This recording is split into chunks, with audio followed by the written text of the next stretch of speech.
తెలంగాణ రాష్ట్ర వ్యాప్తంగా ఉన్న నిరుద్యోగులు 1000 కళ్లతో ఎదురు చూస్తున్న తరుణం వచ్చేసింది.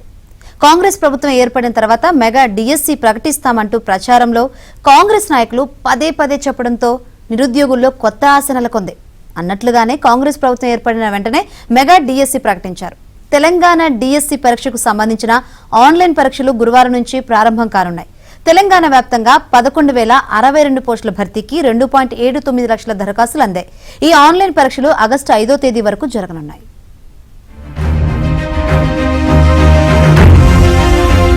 రాష్ట్రంలో ఉపాధ్యాయ ఖాళీల భర్తీకి జూలై 18వ తేదీ నుంచి డిఎస్సి ఆన్లైన్ పరీక్షలు జరగనున్నాయి. మొత్తం 11,062 పోస్టుల భర్తీకి 2.79 లక్షల అప్లికేషన్లు అందాయి. ఇప్పటి వరకు హాల్ టికెట్లు డౌన్లోడ్ చేసుకుని వారు పాఠశాల విద్యాశాఖ వెబ్సైట్ నుంచి డౌన్లోడ్ చేసుకోవచ్చని పాఠశాల విద్యాశాఖ డైరెక్టర్ తెలిపారు. ఆన్లైన్ పరీక్షలు జూలై 18 నుంచి ప్రారంభమై ఆగస్టు 5వ తేదీ వరకు జరుగుతాయి. నిర్ణయించిన తేదీల్లో రోజుకు 2 షిఫ్టుల చొప్పున పరీక్షలు నిర్వహిస్తారు. ఈసారి ఆన్లైన్ విధానంలో డిఎస్సి పరీక్షలు జరగనున్నాయి.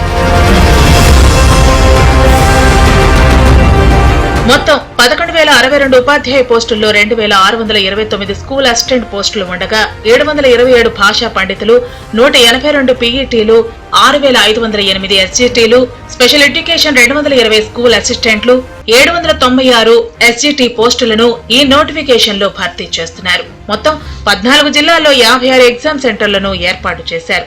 రోజుకు 2 విడతల చొప్పున టీచర్ పరీక్షలు జరుగుతాయి. డిఎస్సి పరీక్షలు వాయిదా వేయాలంటూ అభ్యర్థుల నుంచి తీవ్ర నిరసనలు వ్యక్తమైనప్పటికీ రాష్ట్ర సర్కారు వెనుకంజ వేయలేదు. కానీ నిరుద్యోగులకు కాస్త ఊరటనిస్తూ త్వరలోనే 6,000 పోస్టులతో మరో డిఎస్సి ఉంటుందని డిప్యూటీ సీఎం భట్టి విక్రమార్క ప్రకటించారు. ఇదే చివరి డిఎస్సి కాదని నిరసనలు మానుకుని పరీక్షలకు అభ్యర్థులు సన్నద్దం కావాలని పిలుపునిచ్చారు. మరోవైపు 1 కంటే ఎక్కువ సబ్జెక్టులకు పరీక్షలు రాసే అభ్యర్థుల విషయంలో రాష్ట్ర విద్యాశాఖ కీలక నిర్ణయం తీసుకుంది. ఒకే రోజు 2 సబ్జెక్టుల పోస్టులకు సంబంధించిన డిఎస్సి పరీక్షలు ఉంటే అలాంటి వారు మార్నింగ్ ఎగ్జామ్ రాసిన చోటే రెండో పరీక్షకు హాజరయ్యే వెసులుబాటు కల్పించింది.